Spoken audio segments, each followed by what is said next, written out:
किसी भी अष्टमी तिथि को 12 महीने में शुक्ल पक्ष कृष्ण पक्ष की अष्टमी तिथि पड़ती है। यदि किसी भी अष्टमी तिथि को अगर किसी ने नियम बनाया 5 अष्टमी का, 8 अष्टमी का, 7 अष्टमी का, एक कनेर का पुष्प शिवजी के शिवलिंग को समर्पित करना, अशोक सुंदरी के स्पर्श करना, और जो जलाधारी होती है, जैसे ये शिवलिंग है, ये जलाधारी है, तो पहले शिवलिंग पर स्पर्श, फिर अशोक सुंदरी का स्पर्श, फिर जलाधारी पर कनेर का पुष्प शिव जी की ओर मुख कर कर, अर्थात जैसे मानो ये कनेर का पुष्प है, तो ऐसा शिवलिंग का स्पर्श करते हुए जलाधारी पर जो समर्पित करता है, भगवान शंकर उसके मन की कामना को पूर्ण जरूर करते हैं। एक कनेर का। आपसे एक निवेदन करें आज शिव महापुराण के माध्यम से, जितने भी शिव भक्त कथा को सुन रहे हैं आस्था चैनल पर, फेसबुक, यूट्यूब पर, आपसे आज एक निवेदन करते हैं, करके देखिएगा। रोज मंदिर जाते हो, रोज जल चढ़ाते हो, रोज झाड़ू पोछा भी लगाते हो, रोज तुम कुछ ना कुछ जो रोज करते हो ना, रोज प्रतिदिन जो करते हो, कभी कभी हफ्ते में, महीने में एक बार थोड़ा सा बदल कर देखो। थोड़ा रोज झाड़ू लगाते हो, पोछा लगाते हो, आज बाबा का थोड़ा श्रृंगार करो। रोज फूल लेकर जाते हो, बेलपत्र लेकर जाते हो, आज घर पे थोड़ा सा चंदन घिसो, थोड़ा चंदन। किसके लिए घिस रही हो? जम के बोलो जरा, अपने भोले बाबा। थोड़ा चंदन घिसो, वो नहीं, डब्बी मिलती है बाजार में, लोग आगे अष्टगंध को ही चंदन समझ लेते हैं, और थोड़ा सा पानी में घोला और श्रृंगार करके पोत के बाबा को लगाकर आ गए। ना ना ना ना, ऐसा नहीं। थोड़ा 2 बूंद पानी डालकर थोड़ा सा फिर चंदन को धीरे धीरे घिस रहे हो। हाथ की चूड़ी की आवाज उस चंदन में जा रही है, अर्थात दिल से भी कह रहे हो, हाथ से भी कह रहे हो, और चूड़ियां भी कह रही हैं, बाबा आपके लिए तैयार करा गया। कभी कभी हम रोज नहीं कर रहे, तुम्हारे पास टाइम नहीं है, हम जानते हैं तुम बहुत व्यस्त हो, इसलिए हम तुम्हारे को ज्यादा, आपने देखा होगा, पूरी कथा को उठाकर देख लीजिए, जितने साल की कथा उठाकर देखना है उतने साल की कथा उठाकर देखिए। आज तक हमने बहुत लंबा पूजन का कोई विधान नहीं बताया, हमने बहुत महंगा, बहुत सारा पैसा खर्चो, ऐसा पूजन का विधान नहीं बताया। हमने प्रयास करा, तुम्हारे घर का लोटा और तुम्हारे घर का पानी और शंकर जी पे चढ़ गया और तुम निहाल हो गए, बस इतना ही बताया।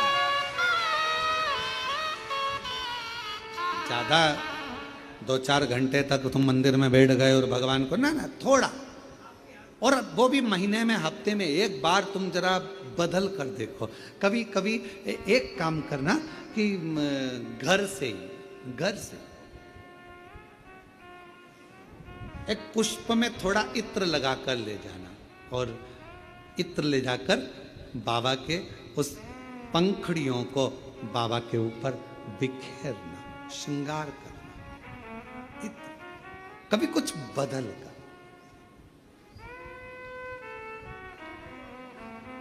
कभी गण अधिपति गणेश का जन्म क्यों हुआ, किस लिए हुआ? गणाधिपति गणेश का जन्म हुआ किस लिए? इनके जन्म का कारण क्या है? बच्चे पूछेंगे, मम्मी भगवान राम के जन्म का कारण था कि रावण को मारना था? भगवान कृष्ण के जन्म का कारण था कि उनको कंस को मारना था। मां जगत जननी दुर्गा भवानी के प्रागट्य का कारण था कि महिषासुर को मारना था, मधुकैटभ का संहार करना था। पर बच्चे पूछेंगे आपसे,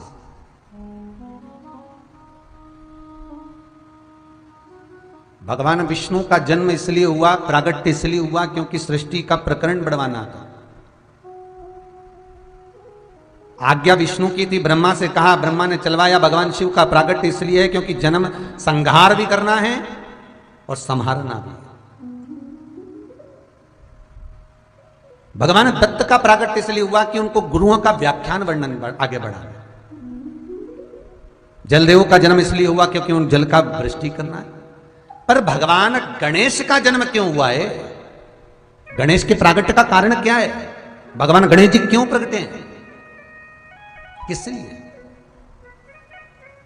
कोई कारण होता है तो फिर कोई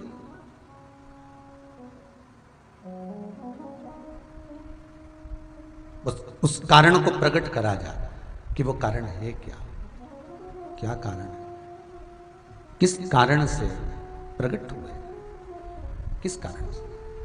शिव महापुराण की कथा कहती है एक बार भगवान शंकर और मां जगत जननी पार्वती दोनों विराजमान, दोनों बैठे। आज भी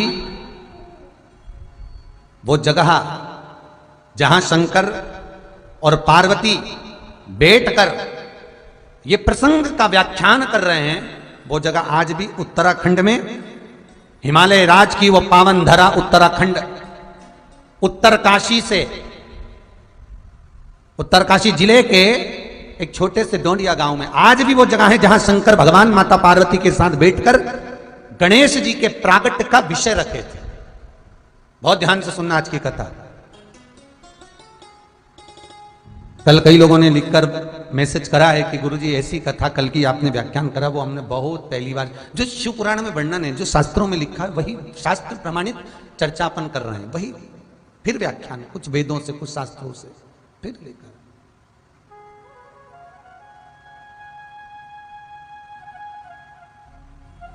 कभी उत्तरकाशी जाएं तो वहां जाकर पूछना कि जहां गणेश जी का माथा कटा था, सिर कटा था, हमें वहां जाना है। इतनी सुंदर जगह, और आप मान लो नहीं जा पाए तो मेरा तो निवेदन है, कभी मौका मिले तो पुराणों में, शास्त्रों में उसको छानना, निकालना। शास्त्र पुराण में नहीं ढूंढ सकते तो मोबाइल पर ढूंढ लेना, यूट्यूब पे उस पर ढूंढ लेना, गूगल आदि पे, जिस पे आप ढूंढ सकते उस पर ढूंढ लेना। शास्त्र प्रमाण नहीं निकाल सकते तो उसमें निकालना जहां गणेश जी का मस्तक कटा। इतनी सुंदर, इतनी रमणी, इतनी आनंदित भूमि, इतनी सुख देने वाली, जहां शिव और पार्वती विराजमान है। उत्तरकाशी क्यों कहते हैं इसको उत्तरकाशी? उत्तराखंड में जो बसी है काशी, इसको उत्तरकाशी क्यों कहा गया? क्योंकि ये गंगा, यमुना और पार्वती, इन तीन नदियों का मायका है उत्तरकाशी।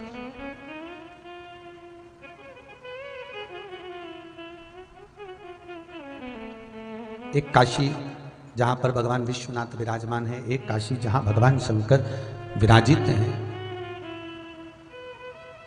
उस काशी में तो केवल गंगा है, वहां शिव भी हैं, गंगा भी है। पर उत्तर काशी जहां पर भगवान शंकर विराजमान है और गंगा, यमुना जहां मायके में आती हैं भगवान शंकर को लेकर, वहां फिर जो चर्चा प्रारंभ होती है, फिर जो व्याख्यान चालू होता है। उत्तरकाशी की दरा पर जो प्रसंग प्रारंभ हुआ, जो प्रसंग चला, आज माता पार्वती ने शंकर जी को देखकर कहा, भोलेनाथ जी आज बड़े प्रसन्न चित्त में दिख रहे हो। पति घर पर आया और बहुत मुस्कुरा रहा है तो पत्नी समझ जाती जरूर कोई बात है, आज हुआ क्या ये बता दो। और कभी कभी धर्म पत्नी भी बड़ी प्रसन्न दिखे तो पति समझ जाता है आज जरूर 1000-500 का नोट जाने वाला है।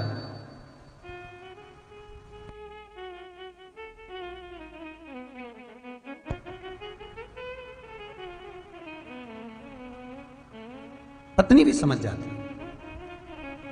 अगर पत्नी ज्यादा मुस्कुरा रही है, पत्नी के चेहरे पर ज्यादा प्रसन्नता है, तो पति जान जाता है कि जरूर 1000-500 रुपये आज कटने वाले हैं। महाराज इसकी प्रसन्नता बोल रही है कि कुछ ना कुछ बात जरूर है, कुछ चित्तवृत्ति जरूर है, जरूर कोई प्रसंग है। माता पार्वती ने भगवान शिव के चेहरे पर प्रसन्नता देखी। माता पार्वती ने भगवान शंकर के चेहरे पर प्रसन्नता देखी तो माता पार्वती ने शिव जी से पूछ लिया, आप बड़े प्रसन्न नजर आ रहे हो, बड़े प्रसन्न दिख रहे हो, आपके प्रसन्नता का कारण क्या है? आपके प्रसन्नता का मूल कारण है क्या? क्या क्यों इतने प्रसन्न? भगवान शंकर कहते हैं, पार्वती आज मैं तुझसे केवल कुछ मांगना चाहता हूं, तुझसे कुछ मांगना चाहता हूं। बोलो प्रभु। मैं तो सोचती थी कि केवल मैं ही आपसे मांगूं, परंतु आज आप मुझसे मांग रहे हो, ये बड़ा विचित्र प्रसंग है। आप मुझसे मांग रहे हो? हाँ पार्वती, आज मैं तुझसे कुछ मांगना चाहता हूं। ओम नमः शिवाय, ओम नमः शिवाय, हर हर भोले नमः शिवाय। ओम नमः शिवाय, ओम नमः शिवाय, हर हर भोले नमः शिवाय। ओम नमः शिवाय, ओम नमः शिवाय, हर हर भोले नमः शिवाय। नमः शिवाय, ओम नमः शिवाय, हर हर भोले नमः शिवाय। ओम नमः शिवाय, ओम नमः शिवाय, हर हर भोले नमः शिवाय। ओम नमः शिवाय, ओम नमः शिवाय, हर हर भोले नमः शिवाय। ओम नमः शिवाय, ओम नमः शिवाय, हर हर भोले नमः शिवाय। ओम नमः शिवाय, ओम नमः शिवाय, हर हर भोले नमः शिवाय। ओम नमः शिवाय, ओम नमः शिवाय, हर हर भोले नमः शिवाय। ओम नमः शिवाय, ओम नमः शिवाय, हर हर भोले नमः शिवाय। ओम नमः शिवाय, ओम नमः शिवाय, हर हर भोले नमः शिवाय। ओम नमः शिवाय, ओम नमः शिवाय, हर हर भोले नमः शिवाय।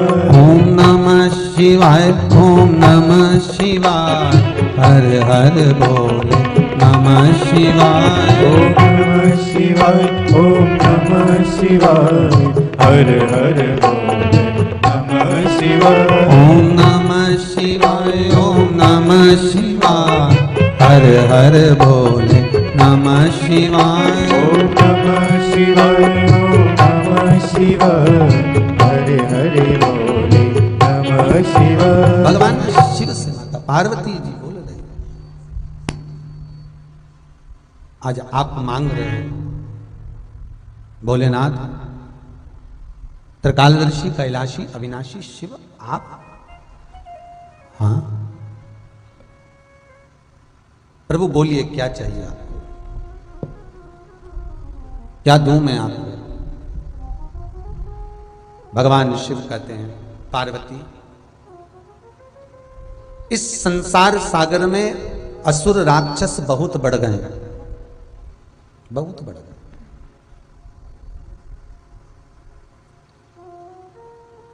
और असुर राक्षस इस संसार सागर में इतने बढ़ गए हैं, इतने बढ़ गए हैं, इतने बढ़ गए हैं कि इन असुर राक्षस जो कर्म करते हैं उसको कोई रोक नहीं पाता है।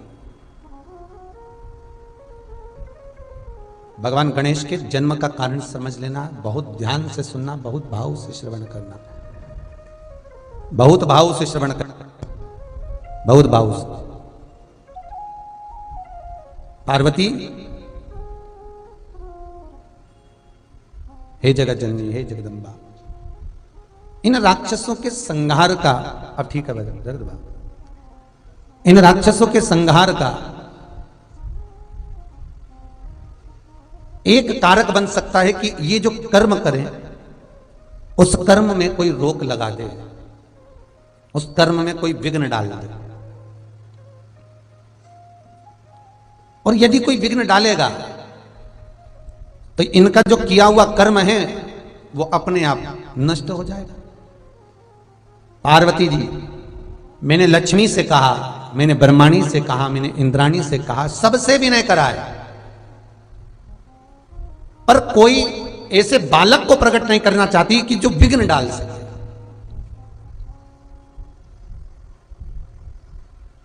ऐसा बालक, पार्वती जी बोलती हैं भोलेनाथ से, प्रभु आप जानते हो आप क्या मांग रहे हो? शंकर भगवान बोले मैं जानता हूं। बालक मांग रहे हो वो ठीक है, पर बालक ऐसा मांग रहे हो जो कि संसार में विघ्न उत्पन्न कर दे। कौन पूछेगा उसको? कौन मानेगा उसको? कौन आदर देगा उसको? कौन सत्कार करेगा उसका? कौन आदर करेगा उसका? आप मांग भी रहे हो तो क्या मांग रहे हो? आप मांग भी रहे हो तो क्या?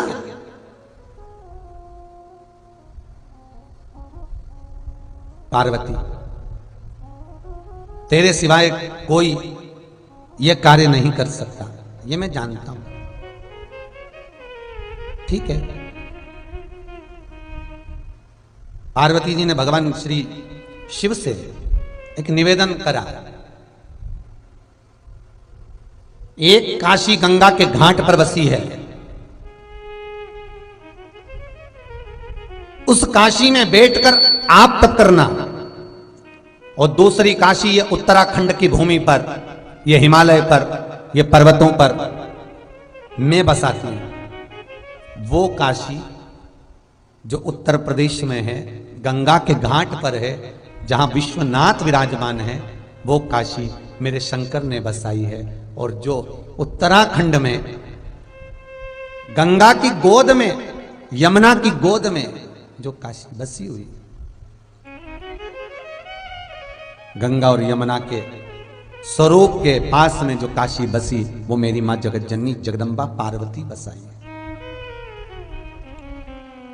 मेरी माता। और किस लिए? शिव महापुराण की कथा कहती है उसको बसाने का कारण क्या था। जब एक काशी पहले से ही थी, तो फिर ये काशी बसाने का कारण क्या है?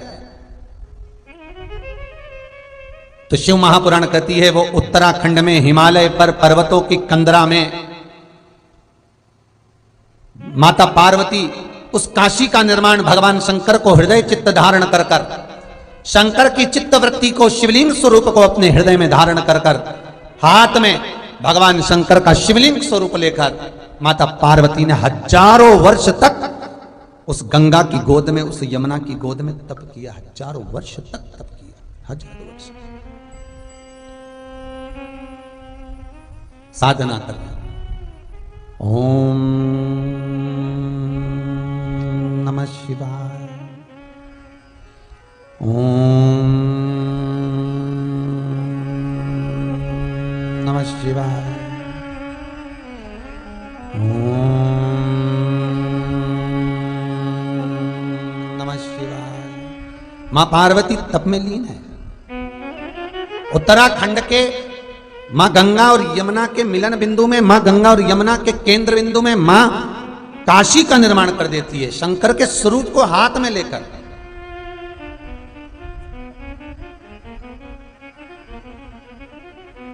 कितना सुंदर व्याख्यान है। जो काशी हम दर्शन करने के लिए जाते हैं गंगा के घाट पर उत्तर प्रदेश में, वो काशी भगवान शंकर के हस्त कमल पर बसी है। जिस काशी का हम उत्तराखंड की भूमि पर उत्तर काशी का दर्शन करने जाते हैं, वो माता जगत जननी के हस्त कमल पर बसी है। इसलिए शायद उसको देवभूमि कहते हैं, क्योंकि वहां देवता स्वतः निवास करते हैं। जिसके हस्त कमल पर स्वयं शंकर की भूमि का निर्माण हो जाता है, वो सहज नहीं हो सकती, सरल नहीं हो सकती,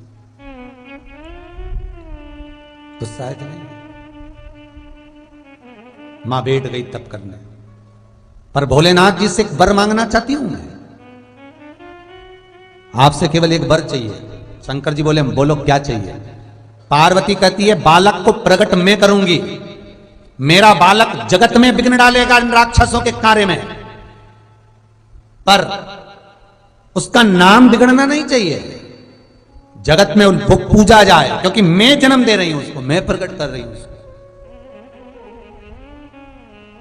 नहीं तो दुनिया के लोग कहें, बताओ माता पार्वती के तन से जो बालक प्रकट हुआ था वो विघ्न डालने वाला, लोग उसको पूछे ही ना, लोग उसका स्मरण ही ना करें।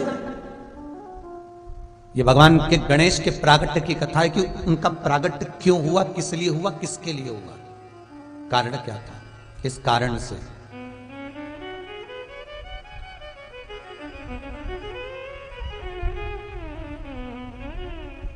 भगवान शिव कहते हैं, पार्वती सुन,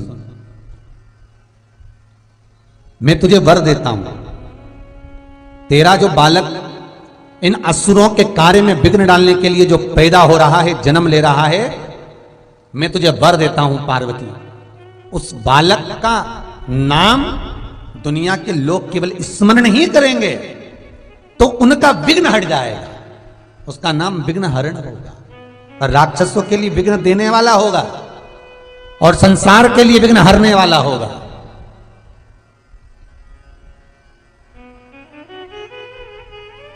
एक साधारण सी कथा लोग कह देते हैं कि गणेश जी का जन्म हुआ, क्यों हुआ, तो कहा उपटन लगाया था माता जी ने, तन पे से निकाल लिया, पुतला बना लिया, स्नान करने जा रही थी, उसमें प्राण दे दिए, दरवाजे का द्वारपाल बन गया वो विनायक, और शंकर जी ने उसका सिर काट दिया, बस गणेश जी का जन्म हो गया। अरे कारण क्या था गणेश के जन्म का, क्या कारण है, उस कारण को भी तो जानना पड़ेगा, उस कारण को भी तो पहचानना पड़ेगा कि कारण पड़ा क्या।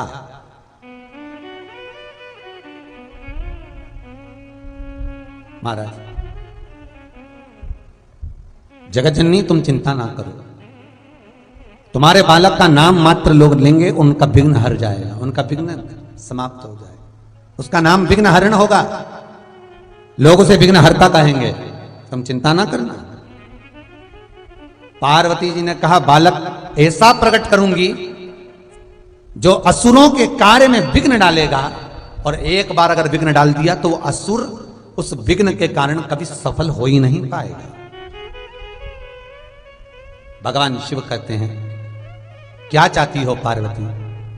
पार्वती जी कहती हैं, मुझे यहां गंगा के पावन तट पर जो मैं तप करने के लिए बैठ रही हूं, गंगा की स्थली पर जो मैं तप करने के लिए बैठ रही हूं, गंगा का जो मैं स्मरण करने के लिए यहां बैठी हूं, मेरे शरीर पर गंगा, यमुना, सरयू, नर्मदा, क्षिप्रा, जितनी भारत की भूमियों पर इन नदियों का उद्गम हुआ है, जितनी भारत की भूमि पर ये नदियां बह रही हैं, इन नदियों का भी तेज पुंज मेरे शरीर पर आना चाहिए, उनका तेज मेरे शरीर पर आए। ठीक है, भगवान शिव ने देखा कि पार्वती अब तप करने के लिए बैठ रही है, साधना। एक बहुत सुंदर सा प्रसंग कहूंगा मैं आपको, आप माने ना माने ये आपका मन, पर सत्य वचन शिव महापुराण का एक भाव आपके जीवन में होना चाहिए। आप भगवान की पूजन में जितनी देर बैठते हो, आप शंकर के भजन में जितनी देर बैठते हो, आप नाम स्मरण में जितनी देर बैठते हो, आप भगवान के कीर्तन में, पूजन में, पाठ में, नाम जाप में जितनी देर बैठते हो, शिव महापुराण की कथा कहती है उतनी देर तक सारी नदियां, जितनी देर आप तप साधना में लगे हो, पूजन में लगे हो, भजन में लगे हो, कीर्तन में लगे हो, उतनी देर तक सारी नदियां आपके शरीर के सम्मुख में आकर आपकी आराधना करती है। सारी नदियां आपके नजदीक आकर आपकी आराधना करती है कि ये साधना में लगी हुई है। आप एक लोटा पानी भरकर शंकर के मंदिर में जाते हो, जैसे ही हाथ में कलश आता है शिव मंदिर को जाने के लिए, बस वहीं साधना प्रारंभ, वहीं नदियां, तालाब, सरोवर, कुंड, बावड़ी, जितने जितने इस भूमंडल पर जो जो नदियां हैं वो आपको पवित्र करना प्रारंभ कर देती। एक प्रश्न,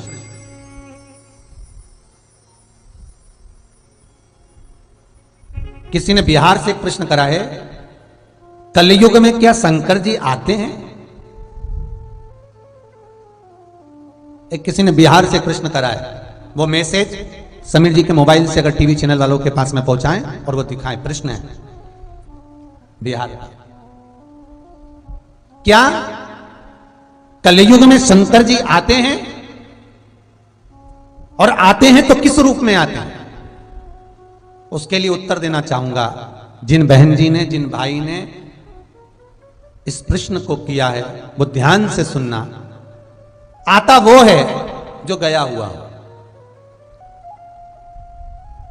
बहुत ध्यान से सुनना।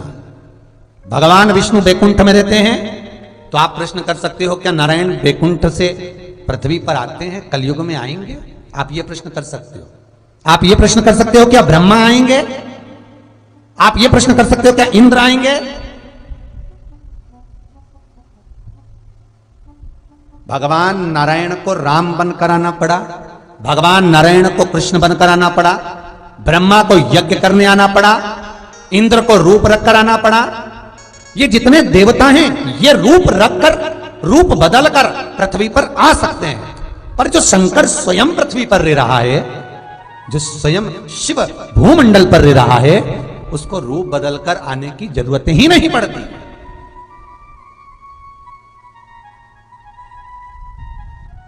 वो तो ऑलरेडी है। सतयुग में भी था, त्रेता में भी था, द्वापर में भी था और कलयुग में भी है। वो है। ये काशी सतयुग में भी थी, त्रेता में भी थी, द्वापर में भी थी और कलयुग में भी है। और कलयुग में नष्ट हो जाएगा तो भी फिर सतयुग आएगा तो काशी वहीं की वहीं मिलेगी। शंकर नष्ट नहीं होता, शंकर वही है। और अगर शंकर नहीं होता, शिव नहीं होता, अगर शिव वहां है ही नहीं समझ लो, तो ये प्रसंग आया है बोकारो झारखंड से। किसी भाई ने एक प्रश्न, एक बहुत सुंदर बात कही है बोकारो झारखंड से कि मेरी माताजी को कैंसर जैसा रोग है। और माताजी का फोटो भी भेजा है। मेरा चैनल वालों से निवेदन है उस फोटो को दिखाएं जो बोकारो झारखंड से आया है। माताजी को कैंसर है, डॉक्टर जवाब दे दिए थे। और ये बोकारो झारखंड से माताजी का फोटो आया होगा टीवी चैनल पर। मेरा निवेदन है वो फोटो भी दिखाएं और वो मैसेज भी दिखाएं जिसमें लिखकर भेजा है कि ये माताजी को कैंसर होने के बाद जब डॉक्टर जवाब दे दिए, केवल शंकर का अनुमोदन कर कर, केवल शिव महापुराण का स्मरण कर कर वो माता आज ठीक होकर पलंग पर बैठी है, केवल स्मरण कर कर। उसका फोटो जरूर दिखाएं जो बोकारो झारखंड से आया। केवल शिव का भजन कर कर, केवल शिव का स्मरण कर कर, केवल शंकर का अनुमोदन कर कर।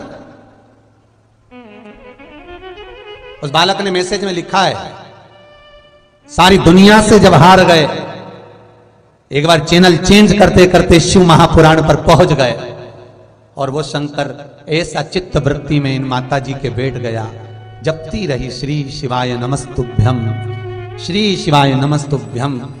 जो पलंग पर सड़ रही थी, पड़ी हुई थी, उठ नहीं सकती थी, वो आज उठकर आपके सामने उसका फोटो दिखा रहा है। आज उठकर बैठी। फिर निवेदन करूंगा, जहां जगत हार जाता है वहां शिव आकर खड़ा हो जाता है, पर विश्वास रखकर शंकर की शरण जरूर जाना। शिव की चरणारविंद का अनुमोदन जरूर करना। भगवान शिव के चरणों का स्मरण जरूर करना। एक बच्ची ने बलिया से एक बच्ची ने लिखकर भेजा है कि भगवान शंकर की कथा हम जब से सुन रहे हैं तब से अगर हमारे घर में किसी की तकलीफ भी होती है तो शिव जी का स्मरण कर कर, शिव पोथी का स्मरण कर कर, शंकर का नाम लेकर हम पानी भी दे देते हैं तो अमृत बन जाए। ये आपका विश्वास है शंकर का।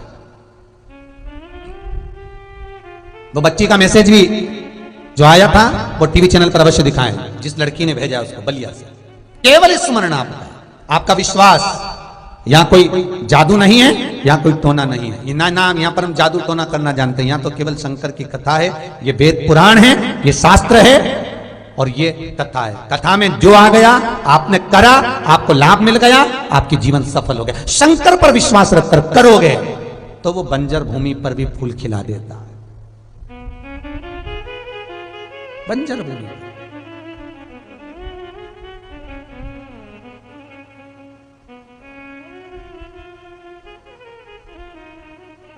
शंकर के सिवा कहां बस उससे कहना हमारी चित्त वृत्ति में तू रहे, तेरे भजन हम करते रहे। हे शंकर, हे त्रिकालदर्शी, हे कैलाशी, हे अविनाशी, कुछ और नहीं, केवल शिव।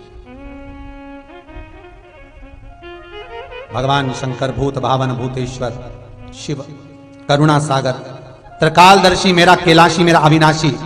मां जगतजननी जगदम्बा से कहते हैं कि इस भूमि पर बैठकर तुम तप कर रही हो और तुम्हारे शरीर से जो बालक प्रकट होगा वो विघ्न असुरों को देगा पर संसार के विघ्न को हर लेगा। इसलिए भगवान गणेश का एक नाम मंगल मूर्ति है, जो हर जगह पर मंगल ही करता है, हर जगह पर मंगलमय है। भगवान शिव गए तो ये प्रश्न जो आपने करा है दीदी, किसी ने, शिव कलयुग में आते हैं? वो तो सतयुग में भी था, वो त्रेता में भी था, वो द्वापर में भी था, वो कलयुग में भी है। और आता वो है जो चला गया। भगवान कृष्ण के चरण में बाण लगा, भगवान चले गए। राम जी ने सरयू का अधिवास करा, राम चले गए। पर जो आज जन्मा है, जिसका जन्म ही नहीं हुआ, जो अमर गुफा में बैठकर जगत को अमर कथा सुना देता है, वो अमर बिंदु, मेरा अमरनाथ, मेरा बाबा भोलेनाथ सदा अमर बनकर बैठा है, तो वो जाता ही नहीं, वो जाता हर कण कण में, हर जगह वही बैठा। शिव महापुराण की कथा कह रहे, वो गया ही नहीं है तो आएगा क्यों? हर कण कण में, प्रत्येक कंकर में शंकर नजर आता है, प्रत्येक कंकर। वो गया ही नहीं है तो आएगा क्यों? फिर निवेदन करूंगा, लोगों की आदत होती है, पड़ोसन को चाय पिलाएंगे, पड़ोसन की आंटी के पांव पड़ेंगे, पड़ोसन को नमन करेंगे, घर की सास को कभी धोख नहीं लगाएंगे, ना चाय पिलाएंगे। पड़ोसन क्या जायदाद का हिस्सा देती है? पड़ोसन क्या चाबी देती है? नहीं देगी। सास भले कुछ भी कहे, भला वो ही सोच सकती। तुम कितना भी किसी का भी भजन कर लो, अंत में पाला शिव से ही पड़ना है। बीमार हो गए, महामृत्युंजय करवा रहे, तकलीफ हो गई, शिव का स्मरण कर रहे, मर गए तो शमशान शंकर के ही गांव जा रहे। शमशान में कौन है? वही शिव। जीते नहीं आओगे तो मरते आओगे, पर आना तो पड़ेगा, कैसे भी आओ। चल के नहीं आओगे तो लोग बांध के लाएंगे, पर आना तो पड़ेगा, और अच्छी खींच खींच के बांध के लाएंगे, ले जाएंगे तो सही। अभी पाला नहीं पड़ा है भोले बाबा से, अभी नहीं पड़ा पाला तुम्हारा, जब पड़ जाएगा तब मालूम पड़ जाएगा। आज ये बोकारो झारखंड की माता कैंसर होने के बाद मात्र शिव का भजन, मात्र शिव का स्मरण, बेट कोई जादू नहीं है, कोई टोना नहीं है, ये तो शिव है। कथा, और वो कथा जो भीतर के और बाहर की व्यथा दोनों को मिटा दे, ये वो शिव कथा है। साधारण प्रसंग नहीं है ये।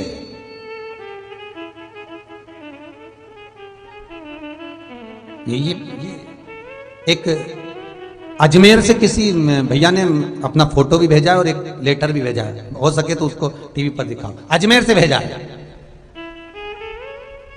लॉकडाउन के समय पर बड़े दुखी हो गए थे, कुछ भी नहीं था, लिखा है उन्होंने लेटर में पूरी बर्बादी, और फोटो भी भेजा है, टोपी लगाया हुआ। आप उनका फोटो जरूर अगर टीवी चैनल वालों के पास हो तो समीर जी से लेकर दिखाएं।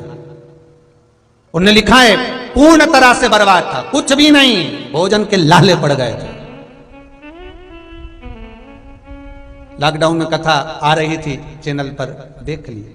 दो उपाय करे, दो उपाय करे, उन्होंने लिखा है, ना जाने कौन आया, भोजन के लिए लाले पड़ गए, कोई आकर दे गया, किराया नहीं था, किराया दे गया। भगवान ने ऐसी कृपा करी, दुकान धंधा पानी कुछ नहीं, बाबा ने फिर लाकर बिठा दिया। अजमेर से फोटो भी भेजा उन्होंने, अपनी दुकान का फोटो भेजा कि बाबा विश्वनाथ ने, बाबा भोलेनाथ ने मुझे क्या दिया है, मेरे पर करुणा कितनी करी है, वो लिख कर भेजा अजमेर से। विश्वास बस शंकर पर हो गया तो पार्वती शिव से करी, आप चिंता ना करें। मेरा आपसे निवेदन है, आप ये ना सोचें कि कलयुग में क्या भोलेनाथ आएंगे। और दूसरा प्रश्न करा था जी आपने कि रूप रख कर आएगा, उसको रूप रखना भी नहीं आता साहब, वो तो एक बार रूप रख कर गया तो ही पकड़ा गया भगवान कृष्ण के सामने। गोपी का रूप रख कर गए थे, उन्हें तो रूप रखना भी नहीं आता। और गोपी का रूप रख कर गए ब्रजमंडल में, जब पार्वती के साथ में लीला करने के लिए गए तो ही पकड़ा गया, तो नहीं जान। खसक गई है सर की साड़ी, मुस्काए गिरधारी, बिरज में आ गए। इतना घूंघट करके गए थे अच्छा खासा, और इतना घूंघट, और जो बाल की जटा थी उसका जूड़ा बना कर गए थे अच्छा जोरदार है, और उसमें भी पिन लगाकर। अब भगवान जैसे सामने आए तो वो साड़ी को खसकाते खसकाते वो जूड़ा ही खसक गया। ले अब इतने बड़े जटा के बाल नीचे पड़े। भगवान कृष्ण बाल देख के मुस्कुरा रहे थे, ये गोपी है कि गोपा है, भगवान भी समझ रहे थे। उसको रूप रखना भी नहीं आता। भगवान नारायण तो कभी जलंधर बनकर, भगवान नारायण कभी शंखचूर्ण बनकर, भगवान नारायण कभी दत्त बनकर, भगवान नारायण कभी राम बनकर, कभी कृष्ण बनकर प्रकट हो सकते हैं। शिव नहीं, भूमंडल पर रहता है वो, उसको नहीं आता रूप रखना। वो तो कहता है मैं जिस रूप में हूं उसी रूप में आता हूं। कभी जोगी, कभी सन्यासी, कभी तपस्वी, कभी साधक, कभी उपासक, कभी संत, और कभी सुखदेव बनकर, कभी व्यास बनकर, किसी ना किसी रूप में मैं चले आता हूं। बस उससे ले लो, ग्रहण कर। ये शिव महापुराण को लोग केवल पुराण कहते हैं साहब, ये लोग कहते हैं पोथी है, हम कहते पोथी नहीं, ये पुराण नहीं, ये शिवलिंग है जिसके सामने बैठकर आप कथा सुन रहे हो। और 3 घंटे तक आप जो शिव महापुराण की कथा अपने घर में बैठकर सुन रहे हो, हरदोई का ये सोमवंशी परिवार जो ऑनलाइन कथा करा रहा है, 3 घंटे तक ये शिवलिंग आपके घर में विराजमान है और आप उसकी साक्षी में कथा सुन रहे हो, आप उसकी साक्षी में बैठकर। हमने बोकारो झारखंड वालों को लिखकर भिजवाया बच्चों से कि क्या आपने दवाई खाई जो ठीक हो गए? नहीं, शिव महापुराण की बूटी पी ली, ठीक है, यह अमृत है, नाम भगवान का। शंकर को तो रूप रखना भी नहीं आता। ये दुनिया के लोग बहुत रूप रख लेते हैं साहब, गिरगिट की तरह रंग बदल लेते हैं। ये दुनिया के लोग तुरंत तुम्हारे मुंह पर कुछ कहेंगे, दूसरे के मुंह पर कुछ कहेंगे, तीसरे के मुंह पर कुछ कहेंगे, तुरंत चेंज। शंकर तो जो है वैसा है, भस्म रमाता संसार में रहता जटाजूट बनाता। पार्वती जी के विवाह के समय पर माता पार्वती ने शंकर जी को पत्र लिखकर भेजा था, भोलेनाथ तुम्हारी और हमारी शादी पक्की हो गई। शंकर जी बोले हाँ, तो जब आप हिमालय राज की नगरी में आओ, मेरे पिता के घर में सोना चांदी अंबर पीतांबर सब भरा हुआ है, अंबारियां भरी हुई है। पार्वती ने पत्र लिखा था, जैसे रुक्मणी जी ने पत्र लिखकर ब्राह्मण के हाथ भेजा था, पार्वती ने पत्र लिखकर ब्रह्मा के हाथ भेजा था, जाकर कहो भोलेनाथ से जब मेरी नगरी में आए तो सुंदर बनकर आए, रूप धर कर आए। शंकर भगवान ने पत्र पढ़ा और तुरंत बुलवाया गणों को। हमारी घरवाली बोली है रूप रख कर आना है, जाओ कोई पार्लर वाले को पकड़ के लाओ। अब पार्लर वाला कौन मिले वहां शमशान में? शंकर जी के गणा करके हुए। नंदी बोला मैं तैयार कर दूंगा, श्रृंगी बोला मुझे बहुत अच्छा तैयार करना आता, भृंगी बोला मुझे भी आता। दुनिया के लोग ऐसा कोई डब्बे में से निकाल के ऐसे मल के लगाते, तो हमको भी आता है, हम अब भी आए। और भृंगी गया चिता की अग्नि को लेकर आ गया, जलती हुई अस्थियों को, और पानी डाल के ठंडा कर लिया और उसको फेंट लिया। लकड़ी जलकर खाक हो जाए, उसमें सफेदपन आ जाता है, उसको फेंट रहे भृंगी पानी में। और भगवान से कहा बैठ जा, शंकर जी बैठ गए और भृंगी ने पूरे शरीर पे मल दिया। इतने चमक गए। कभी तुम भी चमकना हो तो लगा सकते हो, ऐसा नहीं है, चमक भृंगी चमका। शिव जी शंकर चारों तरफ से भस्म रमाकर भस्म लगाकर चमक गए। कोई जटा संवार रहा है, कोई जटा बना रहा है, कोई मृग छाला लगा रहा है, कोई सर्प बांध रहा है, भगवान को सुंदर बना रहे हैं। पार्वती ने लिख के भेजा है अच्छा रूप रख के आना। शंकर भगवान का इससे अच्छा रूप और क्या हो सकता है, बोलो जरा। इससे जोरदार भगवान शिव और कैसे हो सकता? सुंदर रूप रखा। नंदी पर बैठना था, श्रृंगी बोला चढ़ो, नंदी का मुंह उधर, शंकर जी बैठे उल्टे, मुंह इधर। श्रृंगी बोला उल्टे क्यों बैठे हो? भगवान शंकर बोले हमारा कोई बाप नहीं, हमारा कोई भाई नहीं, बारात कैसे देखेंगे? आगे से नंदी देखेगा, पीछे से हम देखेंगे, इसलिए उल्टे बैठ कर गए। जब हिमालय राज की नगरी में पहुंचे हैं, हिमालय राज की नगरी में जब प्रवेश किया है, नगरी के लोग अंबर पीतांबर रत्न माणिक मोती सोना चांदी सब रत्नों से सजे हुए थे और भगवान शंकर बिना रत्न के दूल्हा नंदी पर उल्टा बैठकर सामने खड़ा हुआ था।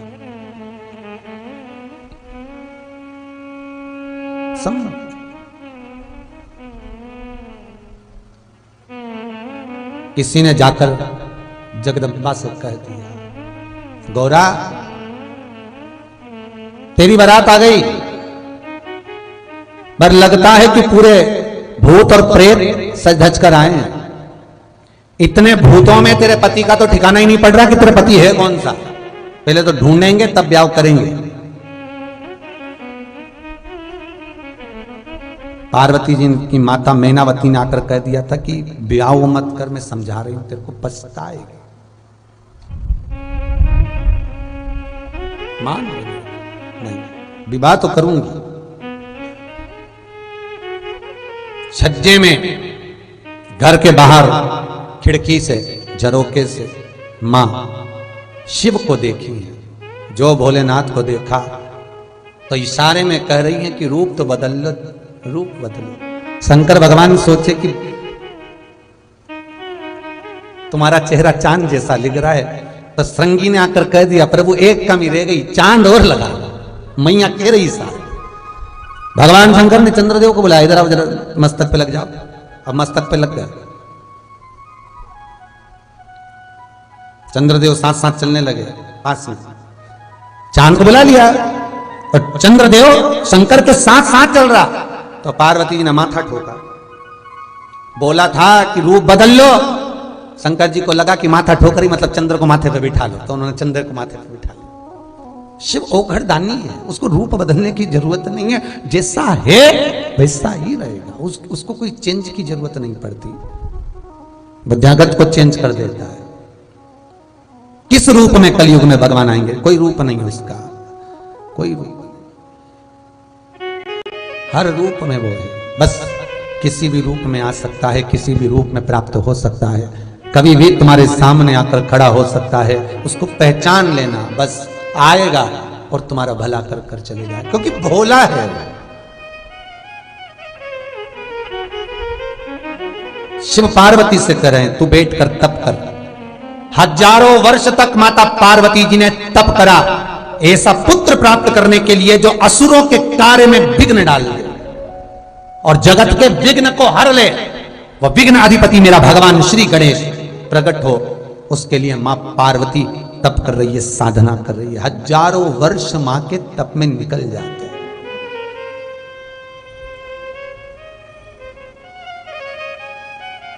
गणेश पुराण में वेद व्यास जी लिखते हैं कि शंकर भगवान ने माता सती के भस्म होने के समय से लेकर माता सती जो राम जी की परीक्षा ली थी उस समय से लेकर 87,000 वर्ष तक भगवान शंकर ने जो तप किया था, गणेश पुराण में वेद व्यास जी लिखते हैं उनसे भी 1000 गुना ज्यादा तप माता पार्वती ने विघ्नहर्ता को जन्म देने से पहले किया था।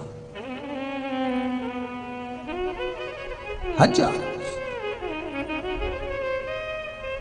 शिव का स्मरण करती हैं, तप करती, साधना करती। हजारों वर्ष निकल गए, हजारों वर्ष, और माता के शरीर पर 33 कोटि देवताओं का तेज पुंज विराजमान हो गया। माता पार्वती के शरीर पर भगवान 33 कोटि देवताओं की तेज दृष्टि, क्योंकि माँ जब तप करती थी सब मिलने आते थे, आराधना कर कर जाते थे, अपना तेज दृष्टि छोड़ जाते थे। नारायण आए, ब्रह्मा आए, सारे देवता वहां आकर स्तुति माता की कर रहे हैं। हे माँ, हे जगत जननी, हे जगत दात्री, हे माँ दुर्गा, हे भवानी, हे पार्वती, आपके सिवाय कोई जन्म नहीं, प्रकट नहीं कर सकता, विघ्नहर्ता आपकी कृपा है, आपकी दया है मां। और समय आया, काशी से भगवान शंकर पहुंच गए उत्तर काशी। पार्वती उठो, काशी में जो अन्नपूर्णा का मंदिर है, माता काशी में जो अन्नपूर्णा माता का मंदिर है शंकर के, विश्वनाथ के मंदिर के ठीक पास, वैसा ही अन्नपूर्णा माता, विश्वनाथ मां अन्नपूर्णा उत्तर काशी के डोंडिया गांव में विराजमान है। आज भी जहां गणेश प्रगटे थे, जहां गणेश का जन्म हुआ था,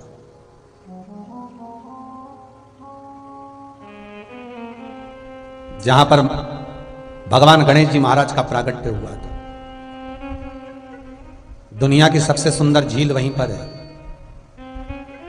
गणेश जी का मंदिर के पास, जहां माता पार्वती स्नान करने गई थी। और माता पार्वती ने जिस झील में स्नान करा था, जो चारों तरफ कंदराओं में, गुफाओं में बनी हुई है, उस झील का पानी आज भी सड़ता नहीं है महाराज, जिसमें मां स्नान करी थी, सड़ता नहीं। पहुंचे,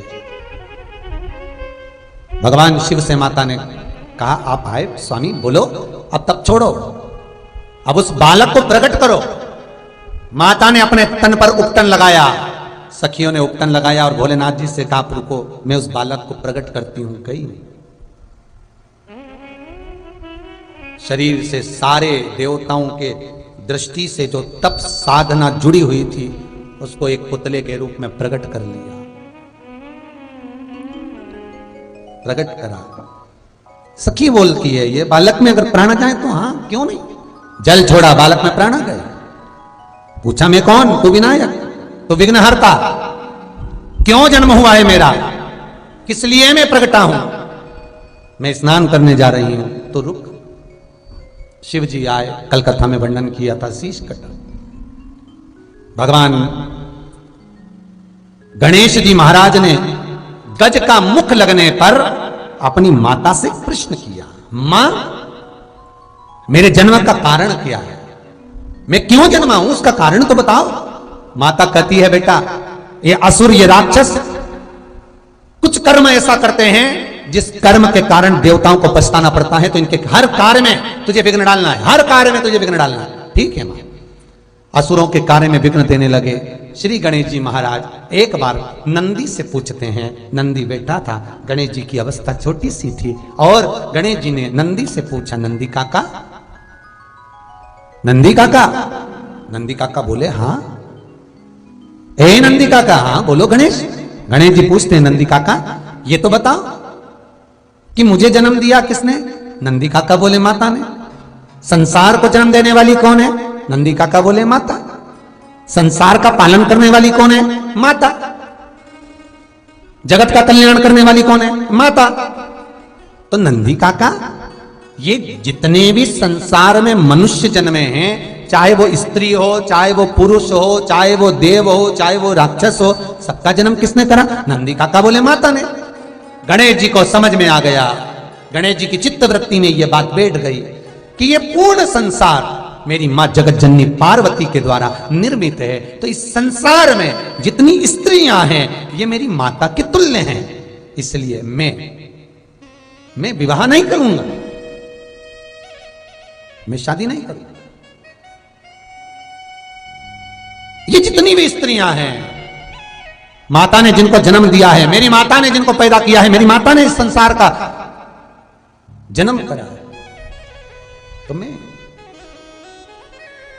विवाह नहीं करूंगा। ये गणेश जी ने विचार कर लिया।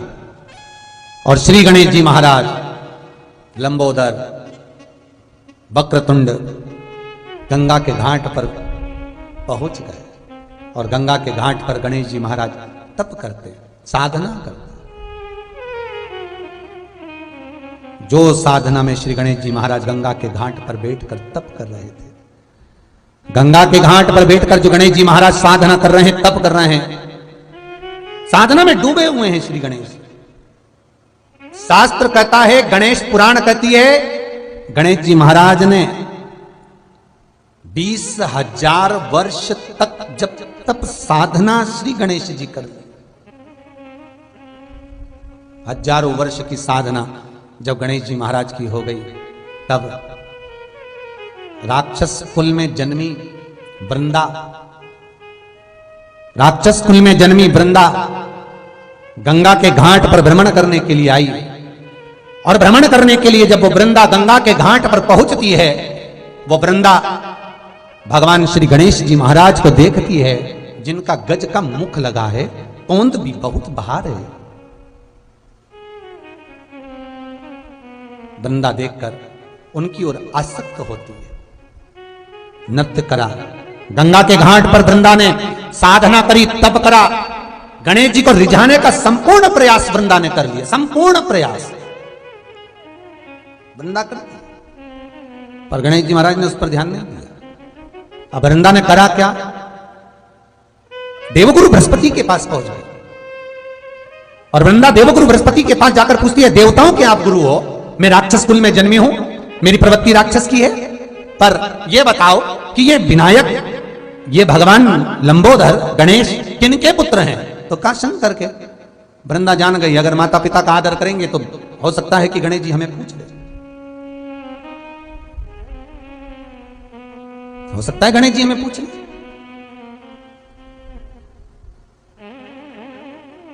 महाराज वृंदा ने गंगा के घाट पर एक शिवलिंग का निर्माण करा। शिवलिंग का निर्माण वृंदा करती है और पार्थिव शिवलिंग का निर्माण कर वृंदा गंगा का जल शंकर पर समर्पित करती है। भगवान गणेश जी महाराज जो तप साधना में लीन थे, उनके ध्यान में वही शिवलिंग बार बार आ रहा था।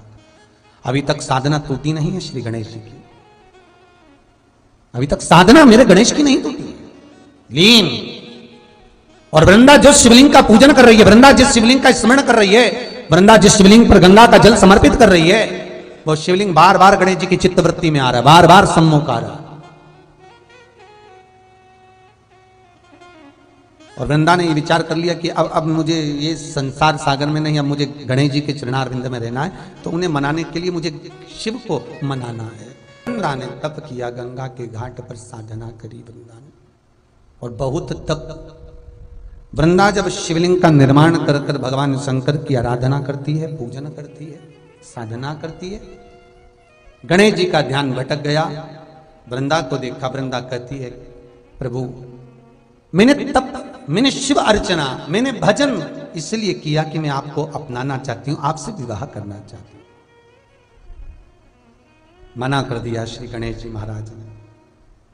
मैंने नंदी काका से पूछा था, नंदी काका बोले हैं कि ये सारा संसार मेरी माता के द्वारा जन्मा है, प्रकट किया गया है, तो मैं विवाह नहीं करूंगा। मैं ब्रह्मचारी व्रत रखना चाहता था, मैं ब्रह्मचारी बनना चाहता था।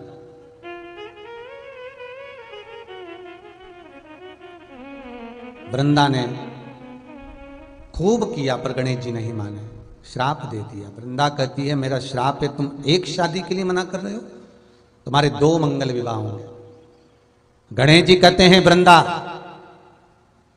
बिना सोचे समझे तूने मुझे श्राप दिया है, मैं तुझे श्राप देता हूं, तू तुलसी का पौधा बनेगी और मेरे सामने कभी नहीं आएगी। एक शंकर जी, एक गणेश जी, ये 2 देवता ऐसे हैं जिन पर तुलसी नहीं चढ़ती है, उनके भोजन में कभी तुलसी नहीं जाती है, उनकी भोजन की थाली में कभी तुलसी नहीं रहती। शंकर को तो फिर भी बैकुंठ चतुर्दशी के दिन रात्रि को 12 से 4 के बीच में तुलसी चढ़ भी जाती है, पर गणेश जी को तो वो तुलसी चढ़ती ही नहीं है। गणेश जी को समर्पित करना है तो शमी पत्र समर्पित करो, बेलपत्र समर्पित करो, दुर्वा समर्पित करो, पर तुलसी नहीं। गणेश जी को समर्पण नहीं है तुलसा।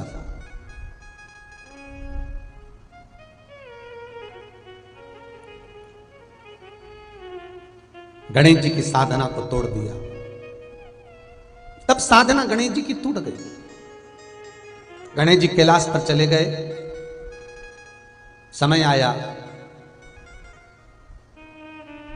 प्रजापति विश्वरूप विश्वकर्मा की धर्म पत्नी कंचना, रिद्धि सिद्धि की मां। गणेश जी के ससुर और सास का नाम आप बहुत ध्यान रखकर रखना, कंचना देवी। प्रजापति विश्वरूप विश्वकर्मा की धर्म पत्नी कंचना देवी।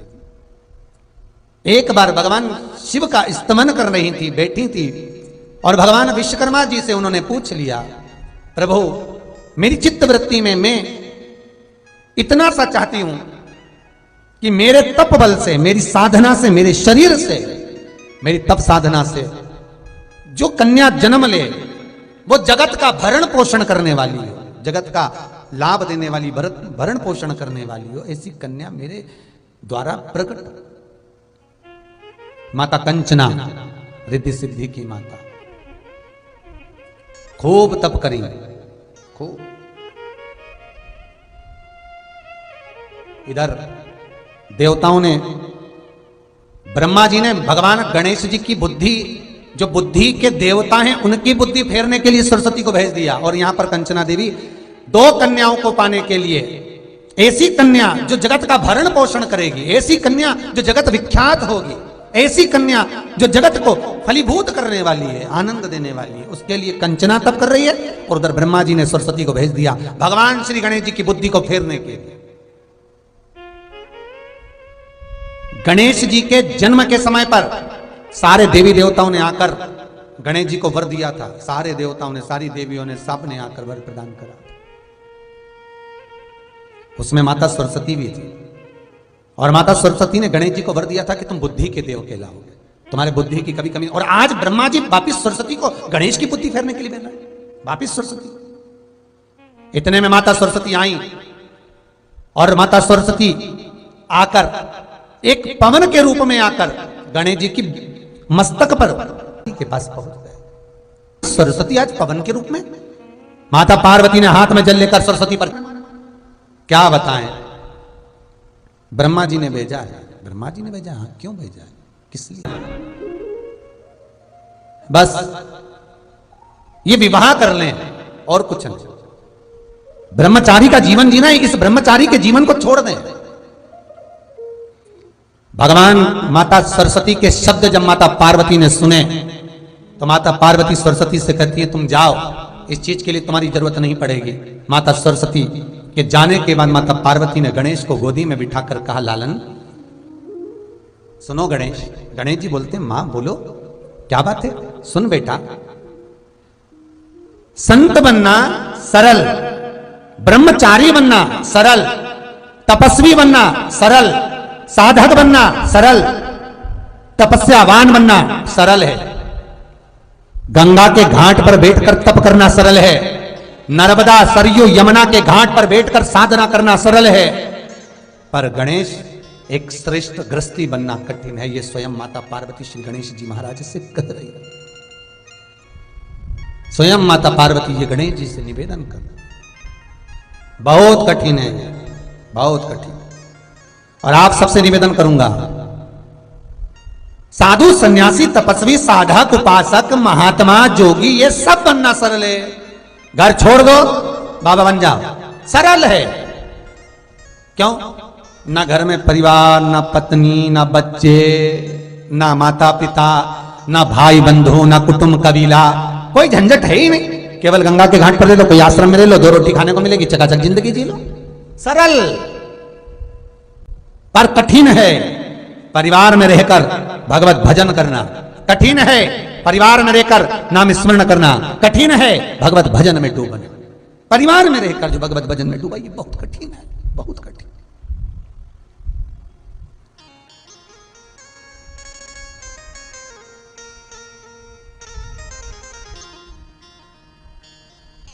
महाराज संत तुकाराम की धर्मपत्नी ताने देती थी, नामदेव जी की धर्मपत्नी ताने देती थी। कितने शब्द मीराबाई के पति ताने देते थे, कितने शब्दों का संबोधन, कितनी बार ताने, कितनी बार अपशब्द, कितने बार शब्दों के बाण चलाए गए, कितनी बार कहा गया, कितनी बार संबोधन कहा गया। पर जो भाव चित्त वृत्ति जो परमात्मा में लगी हुई है, जो भाव चित्त वृत्ति परमात्मा में डूबी हुई है, और अपनी बुद्धि को भगवान को समर्पित कर दे। बस परिवार में रहो, जो जल जग में रहूं तो ऐसे रहूं जो जल में कमल का फूल रहे, मेरे अवगुण दोष समर्पित हो करतार तुम्हारे चरणों में। भगवान को छोड़ कर रहो कि मेरा पूरा जीवन आपके लिए है। अब सौंप दिया इस जीवन का सब भार तुम्हारे हाथों, हे हार तुम्हारे हाथों में और जीत तुम्हारे हाथों में। माता पार्वती गणेश जी से समझा रही, गणेश जी को निवेदन कर रही हैं कि संसार में ब्रह्मचारी बनकर नहीं रहना, तुझे तपस्वी बनकर नहीं रहना, तुझे साधक बनकर नहीं रहना, तुझे साध्य बनकर नहीं रहना, तुझे तो केवल केवल और केवल गृहस्थ आश्रम में रहकर भगवत भजन करना। गृहस्थ आश्रम।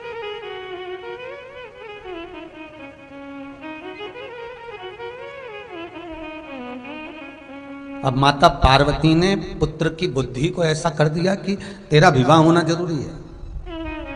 पर माता पार्वती के मुख से एक शब्द निकल गया, माता पार्वती के मुख से एक शब्द निकला, अब विवाह करूं तो करूं किससे, ये सोच रही है माता पार्वती। तो गणेश जी बोले, मां तू मेरे लिए कह रही कि विवाह किससे करूं? ऐसा कौन है जो अपनी बेटी मुझसे नहीं भी आएगा? पीछे से नंदी बोला, हाथी का मुंह लगा है और तोंद का ठिकाना नहीं है, कौन लड़की देगा? लड़का भी तो दिखने में अच्छा होना चाहिए, थोड़ा सुंदर नजर आए तो ब्याह हो जाए। गणेश जी बोले, हाँ ये भी बात तो पक्की है। गणेश जी भी नंदी से बोले, नंदी काका सुन लो, आज मेरी मैया ने कहा है मुझे ब्याह करना है और कोई मुझे लड़की नहीं देगा मेरा स्वरूप देखकर, तो मैं भी किसी की यहां शादी नहीं होने दूंगा। जब तक मेरी नहीं होगी मैं किसी की नहीं होने दूंगा। अब गणेश जी तो बड़े उपद्री, अब सारे देवताओं में इनको पद मिला है गणाधिपति गणेश का, मतलब प्रथम गिनती में यही आएंगे। सबके यहां देवताओं की पूजन होगी तो पहले इनको पूजा जाएगा। अब शादी में सबसे पहले नोते तो गणेश जी को ही नोते। अब ये शादी में जाके नोते तो बैठ तो गए चूहे के साथ में बढ़िया आराम से, पर इनकी यहां जैसी शादी की तैयारी हो, गणेश जी चूहों की टीम बुलवा के सारा अनाज खिलवा दे, बोरियों में छेकड़े पड़वा दे। अब लड़की के जितने कपड़े बने, लड़की तैयार होने के लिए जैसे ही जाए तो उसके कपड़ों में पूरे में छेद ही छेद मिल जाए। बच्चा कुचा था तो गणेश जी महाराज बैठे बैठे सारा काम ऐसा करे, शंकर जी के गले में जो सांप पड़े थे, जहां से दूल्हा शादी करने आ रहा था, जिस जनवासे में दूल्हा ठहरता था उसमें सांप बिच्छू भर दे। अब जैसी सांप बिच्छू भरे तो दूल्हा तो भाग जाए। ना तो किसी के लड़के की शादी हो, ना किसी की लड़की की शादी हो, सब कुंवारे कुंवारे घूमे सारे। अब सारे जगत के कुंवारे छोरा और छोरी घूमे तो माता ब्रह्माणी के पास में पहुंचे, और ब्रह्माणी के पास जब इंद्रदेव जाकर पहुंचे तो इंद्राणी और इंद्रदेव ने कहा, मां ब्रह्माणी कुछ करिए। ब्रह्माणी बोले, क्या करना है? तुमने सारे कुंवारे पैदा कर दी। भगवान माता सरस्वती बोले, सबकी लेखनी लिखी, सबकी शादी होगी, सबकी लड़के सबकी लड़की, सबका शादी का ब्याह का लिखा है, फिर कुंवारे कैसे रह गए? तो के बस वो एक ही विघ्न डाल रहा है, कौन? वो गणेश। उसकी शादी नहीं हो रही तो किसी की नहीं होने दे दिया। ये उसी में कहा ले, हम तो खेलेंगे नहीं तो खेल बिगाड़े। या तो बच्चों के साथ वो कहे ना, बच्चे लोग खेलते हैं, हम तो खेलेंगे नहीं तो हम सारा खेल बिगाड़ देंगे। सारे ये बैट उठा के ले जाएंगे, बॉल ले जाएंगे, फुटबॉल उठा के ले जाएंगे, तो कैसे खेलोगे? अब गणेश जी महाराज बोले, बड़ी परेशान, देवता बड़े परेशान। सारे देवता इकट्ठे हो गए भगवान शंकर के पास गए। बोले ना, शंकर जी बोले क्या है? भगवान शंकर बोले, हुआ क्या? आपके छोरे को समझाओ, पुत्र को समझाओ। भगवान गणेश जी को बुलाया, गणेश इधर। हाँ पिताजी। क्या कर रहा है? गणेश जी बोले, कुछ नहीं, सबके यहाँ शुभ कार्य में जाता है। हाँ पिताजी, खूब प्रेम से जाता हूँ। अच्छा, खाता पीता है? हाँ, खूब बढ़िया, चकाचक लड्डू मोदक सब खाओ। तो उनके घर में शादी क्यों नहीं होने देता? गणेश जी बोले, मेरी नहीं हुई तो मैं काय कौन हूं? शंकर भगवान बोले, बेटा ऐसा कोई होता है कि तुम्हारी शादी नहीं होगी जब तक तुम किसी की बारात में नाचोगे ही नहीं? नहीं नहीं, हम तो बस पिताजी। इतने में पार्वती जी बोली, सही तो कह रहा है, पहले उसी की तो होना चाहिए। सबके यहाँ शादी में सबसे पहले वो ही जाए, उसी की नहीं हो तो कितना बुरा लगे ना। आपको तो चिंता ही नहीं कि भगवान ब्याह करना छोड़ा उनका। शंकर भगवान ने नारद जी को बुलाया, देव ऋषि नारद इधर आओ। नारद जी बोले, बोलो प्रभु। हमारे लड़के के लिए लड़की देख कर आओ। नारद जी मन में सोचे कि कार्तिकेय के लिए बोल रहे हैं क्योंकि कार्तिकेय बड़ा होगा तो उसको तो कोई भी लड़की दे देगा। इतने में शंकर जी बोले जा रहे हो पर एक बात सुन लो कि पहले शादी इसी की करना है, नहीं तो ये कार्तिकेय की भी नहीं होने देगा, शादी इसी की करना है। भगवान बोले ठीक है। बहुत ध्यान देना महाराज, बुधवार को अष्टमी पड़ रही है, दुर्वाष्टमी, गौरी अष्टमी, राधाष्टमी और बुधवार के दिन पड़ रही है, बहुत कम पड़ती है। निवेदन है आपसे, जिन लड़के और लड़की का विवाह नहीं होता हो, बुधवार के दिन जब अष्टमी पड़े, महाराज एक हाथ में हरी मूंग लेकर उसमें 7 दुर्वा हाथ में लेकर चंद्रमा के ऊपर से छत पर जाकर 7 बार उतार कर जो गणेश जी के मंदिर में विवाह की कामना कर कर चढ़ा देते हैं, शास्त्र कहता है उसका विवाह 4 महीने के अंदर पक्का हो जाता है। महाराज 4 से ज्यादा 6 महीना लगेगा और विवाह पक्का हो जाए। जिन लड़का लड़की का विवाह नहीं हो रहा, बालचंद्र का स्मरण करें, गणेश चंद्र का स्मरण करें। महाराज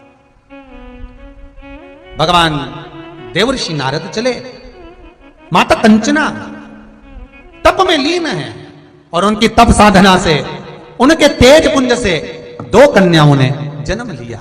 जैसे भगवान गणेश जी महाराज माता पार्वती के शरीर के उपटन से प्रकट हुए हैं, माता कंचना के शरीर के भाग से 2 देवियां प्रकट हुई, एक रिद्धि दूसरी सिद्धि।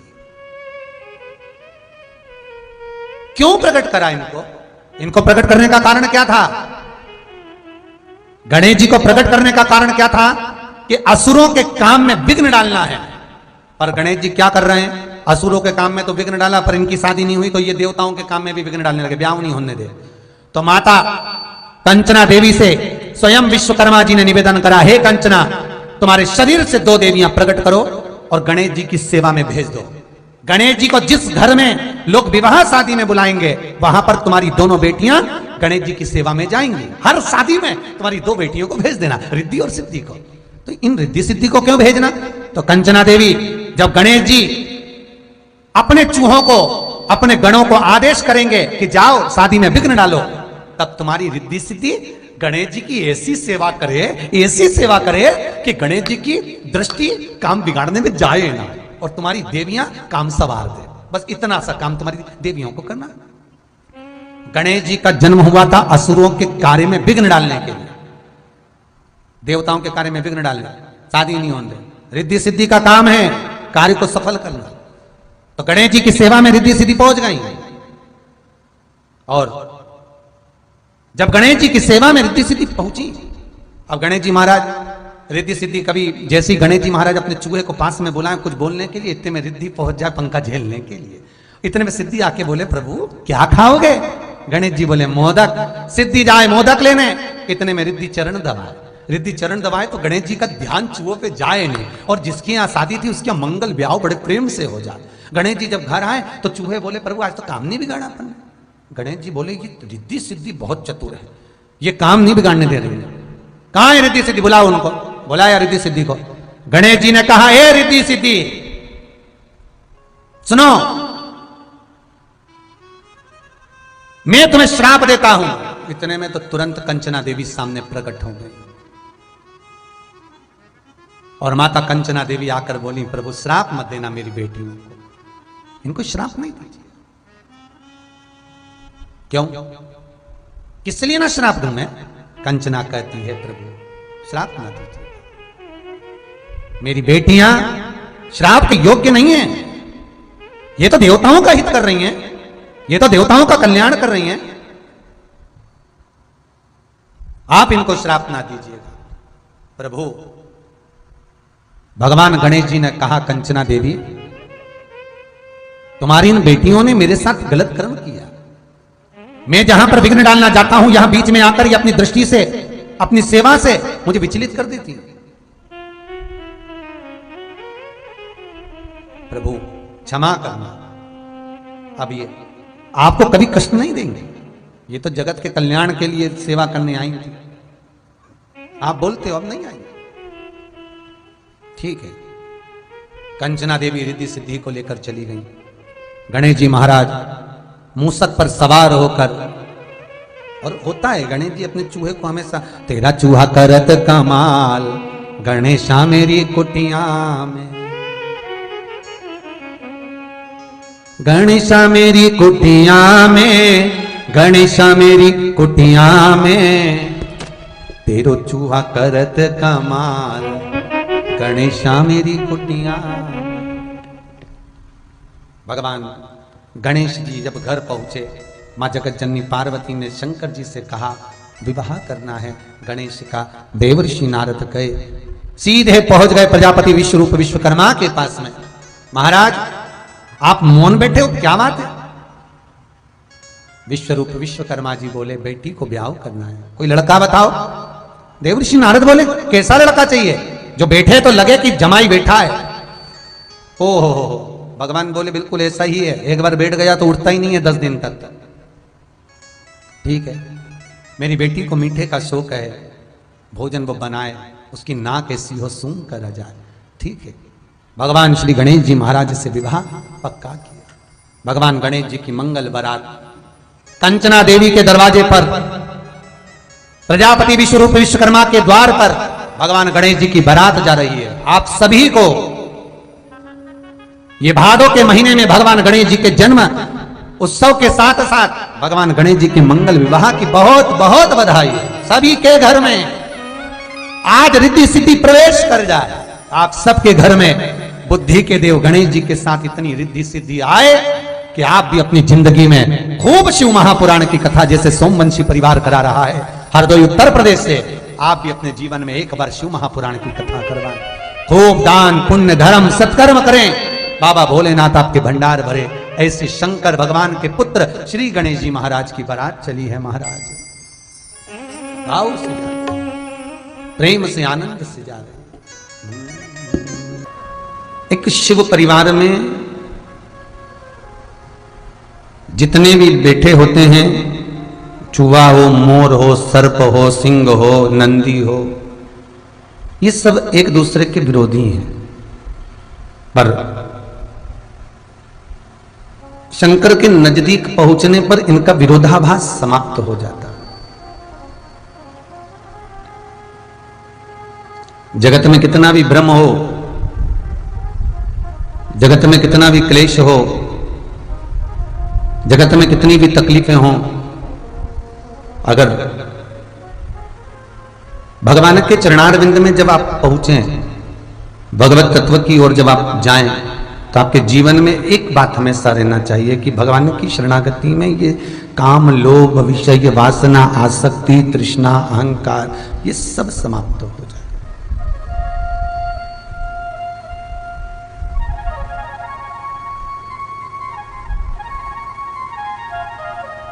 एक बेटे को बड़ी आसक्ति थी,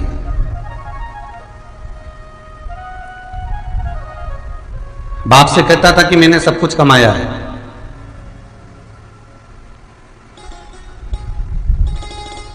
पिताजी तुमने 4 फैक्ट्री लगा कर दी, मैंने 2 फैक्ट्री और एक्स्ट्रा लगाई है। तुमने बहुत धन दिया, उसको मैंने और 4 चांद लगा दिया,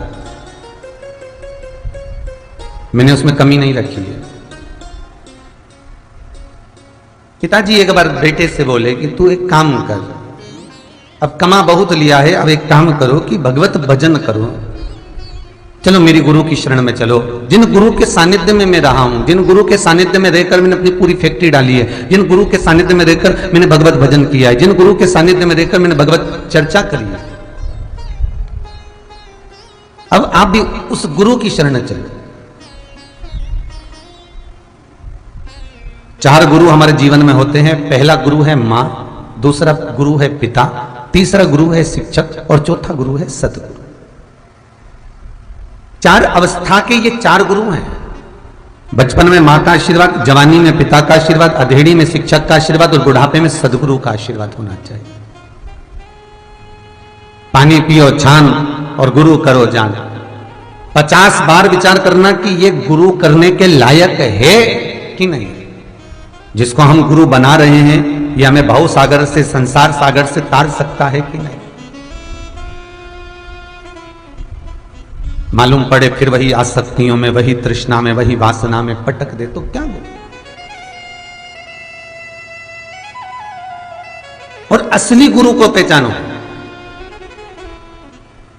जगत में आज के जमाने में असली घी नहीं मिलता तो गुरु कहां से मिलेगा, ये भी तो सोच के विचार करो।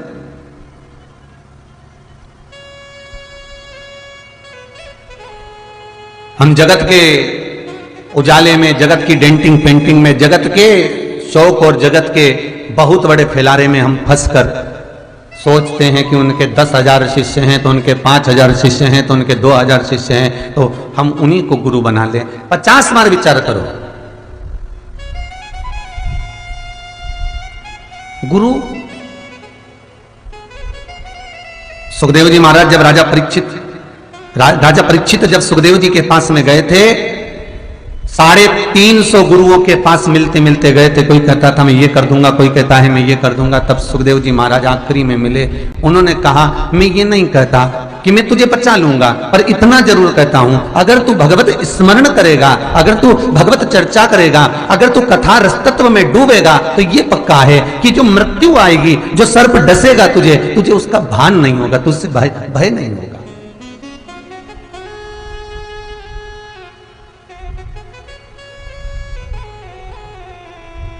तुझे उसका भय प्राप्त नहीं होगा, ये जरूर कह सकता हूं। पर मैं कहूं कि काल ही रुक जाएगा, मैं कहूं कि मृत्यु ही रुक जाएगी, तो वो नहीं हो सकता। मरना तो सबको है, पर यह जरूर है कि तू अगर भगवत चर्चा में बैठ गया, अगर तू भगवत स्मरण में बैठ गया तो फिर तुझे भय नहीं होगा।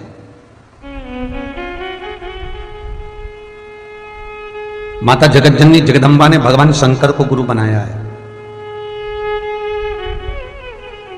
शिव को गुरु।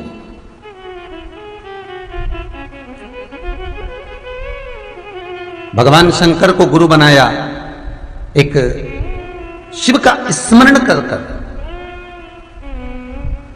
अमर गुफा में भगवान शंकर माता पार्वती को अमर कथा सुना रहे हैं, क्योंकि गुरु बनकर बैठे हैं और ये शिष्य बनकर बैठी है। जहां से ज्ञान प्राप्त हो जाए, जहां से कुछ मिल जाए, उसको रख लिया जाए, जहां से भी मिले आपको।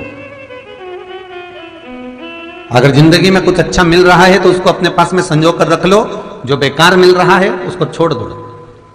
श्रीमद् वल्लभाचार्य जी ने अपनी सुबोधनी ग्रंथ के अंतर्गत श्रीमद् भागवत सुबोधनी में वर्णन करा है। कुएं का जल, बावड़ी का जल, तालाब का जल, समुद्र का जल, खड्डे का जल, बावड़ी का जल, नल का जल, हैंडपंप का जल, हापसी का जल, बारिश का जल, सरोवर का जल, सागर का जल, ये सारे जल श्रीमद् वल्लभाचार्य जी कहते हैं कि सारे जल हैं। इसमें श्रेष्ठ जल कौन सा है? जितने लोग टीवी पर कथा सुन रहे हैं, ऑनलाइन, जहां जहां बैठकर सुन रहे हो, चाहे मोबाइल पर, फेसबुक, यूट्यूब पर सुन रहे हो, चाहे ऑनलाइन बैठकर अपने घर में पलंग पर, सोफे पर, कुर्सी पर, जमीन पर, जहां बैठकर सुन रहे हो, आप भी बताओ। समुद्र का जल, बावड़ी का जल, खड्डे का जल, बारिश का जल, नल का जल, तालाब का जल, सागर का जल, सरोवर का जल, बावड़ी का जल, बारिश का जल, खड्डे का जल, इन सारे जलों में सर्वश्रेष्ठ जल कौन सा है? कौन सा जल श्रेष्ठ?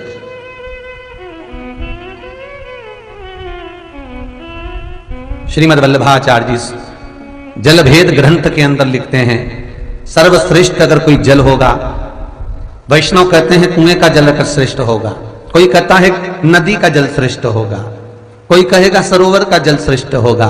श्रीमद् वल्लभाचार्य जी सुबोधनी ग्रंथ के अंदर जल भेद व्याख्यान वर्णन करते हुए कहते हैं कि सर्वश्रेष्ठ अगर कोई जल है तो वो समुद्र का है। तो आप कहोगे कि समुद्र का जल तो खारा होता है, फिर श्रेष्ठ कैसे हो गया? वल्लभ जल भेद के अंदर वर्णन करते हैं मेरे श्रीमद् वल्लभाचार्य जी, जल भेद में लिखते हैं, कुएं में अगर कचरे को डालोगे तो अंदर सड़ता रहेगा, बावड़ी में कचरे को डालोगे तो वो सड़ता रहेगा, खड्डे में कचरे को डालोगे तो वो सड़ता रहेगा, नदी में कचरे को डालोगे तो वो सड़ता रहेगा, तालाब में कचरे को डालोगे तो वो सड़ता रहेगा, तुम जहां भी कचरे को डालोगे वो सड़ेगा।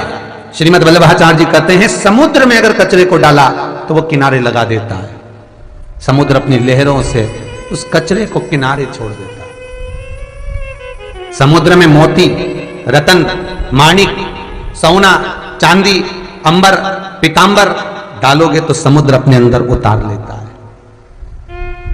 श्रीमद् वल्लभाचार्य जी जलभेद के अंदर वर्णन करते हैं, काम, लोभ, विषय, वासना, अहंकार, तृष्णा जैसा कचरा तुम्हारे मन रूपी समुद्र में जब आए तो इसको किनारे लगा दो। कोई निंदा करे, कोई बुराई करे, कोई चुगली करे, कोई अपशब्द कहे, कोई ताने दे, कोई कुछ भी बोले, उस कचरे को किनारे लगा दो। और श्रीमद् वल्लभाचार्य जी वर्णन करते हैं, जब भगवान के नाम का रतन, शिव महापुराण रूपी रतन, कृष्ण नाम का रतन, राम नाम का रतन, भगवान की भक्ति का रतन, माणिक, मोती, सोना, चांदी भगवान के नाम के जब हमारे हृदय में आए तो हम उसको अपने जीवन में उतार लें, उसको छोड़े नहीं, उसको किनारे नहीं लगाए।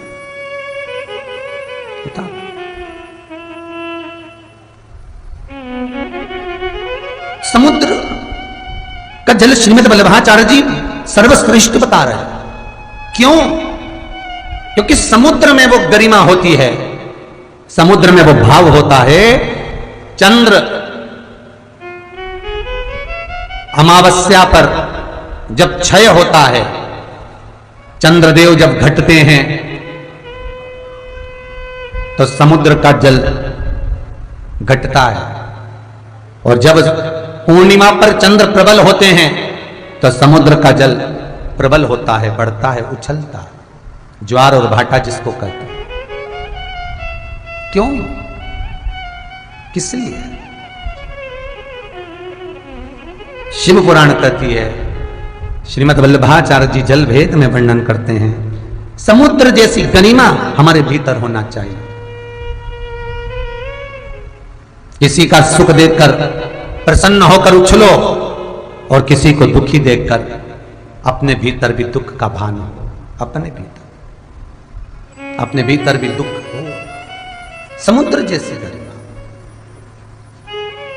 पर लोग उल्टे हैं,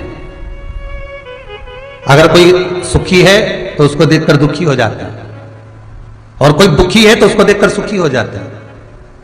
हमारे भीतर समुद्र जैसी गरिमा हमें लेकर आना है।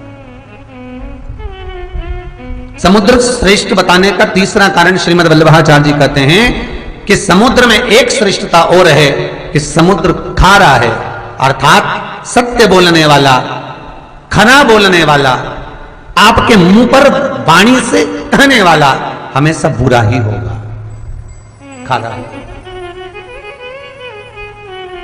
क्योंकि समुद्र खारा। गंभीरता, सहजता, सरलता हमें समुद्र से सीखना चाहिए।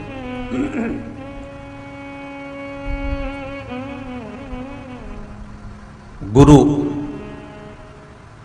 समुद्र जैसा हो, जो आपकी अच्छाई अगर गिना रहा है तो बुराई भी गिना दे। आपका मार्ग यदि प्रशस्त कर रहा है तो आपके मार्ग को मंजिल तक पहुंचा दे, वो गुरु है। केवल आपके हाँ में हाँ मिला ले, हाँ ठीक है, तुमने बोल दिया, वो मान लिया, वो श्रेष्ठता नहीं है, वो गुरुपद की गरिमा नहीं है। शिव त्रिकालदर्शी, कैलाशी, अविनाशी जगत के गुरु हैं, भगवान भूत भावन। इसलिए शिव महापुराण की कथा कहती है कि पानी पियो छान और गुरु करो जान। गुरु 50 बार विचार करना, इसके बाद कोई गुरु बना। 50 बार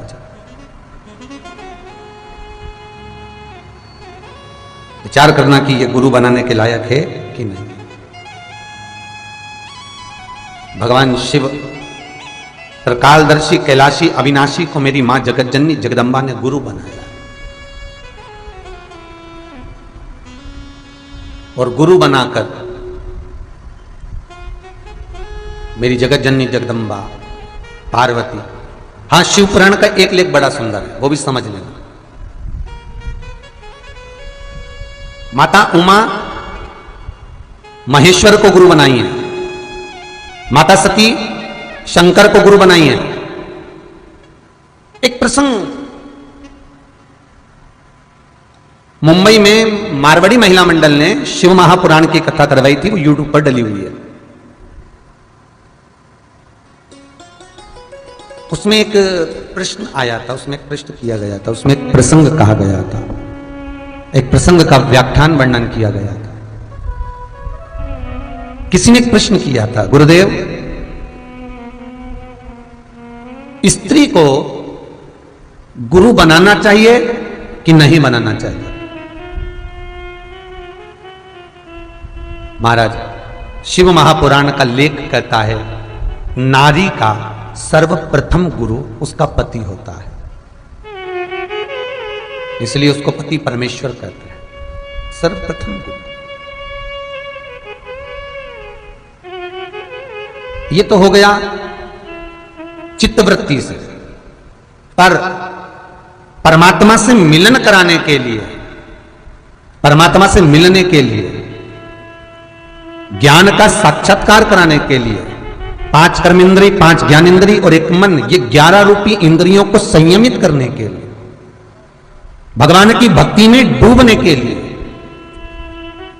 कोई सदगुरु की शरणागति होना जरूरी है। किसी सदगुरु की शरणागति, पर वो गुरु के बीच में कहीं लोभ ना हो, उस गुरु के बीच में कोई आसक्ति ना हो, उस गुरु के बीच में कोई तृष्णा ना हो।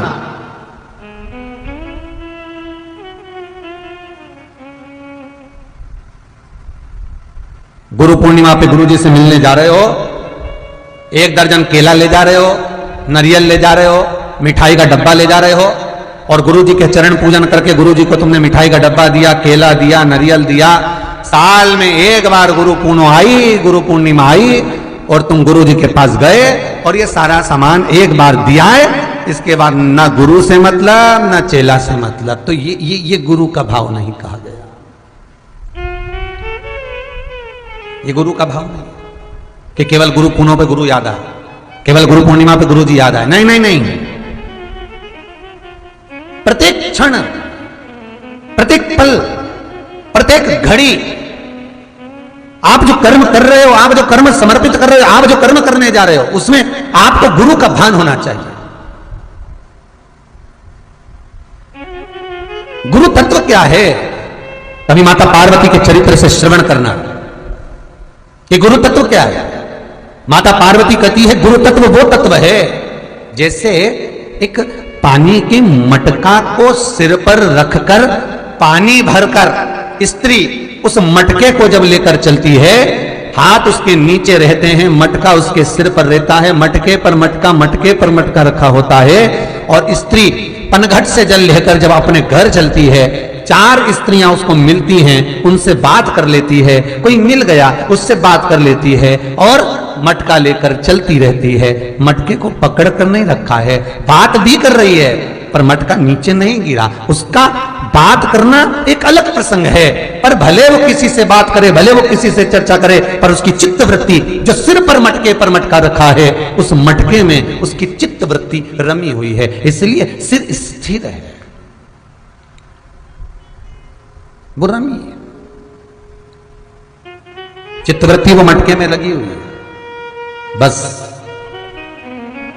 आप कहीं पर भी रहें, आपकी चित्तवृत्ति गुरु के चरणारविंद की ओर, गुरु ने जो मंत्र दिया है, गुरु जी ने जो मार्ग बतलाया है, गुरु ने जो आपको मार्ग प्रशस्त करा है, उसकी ओर आपकी चित्तवृत्ति रहे, आपकी चित्तवृत्ति रहे।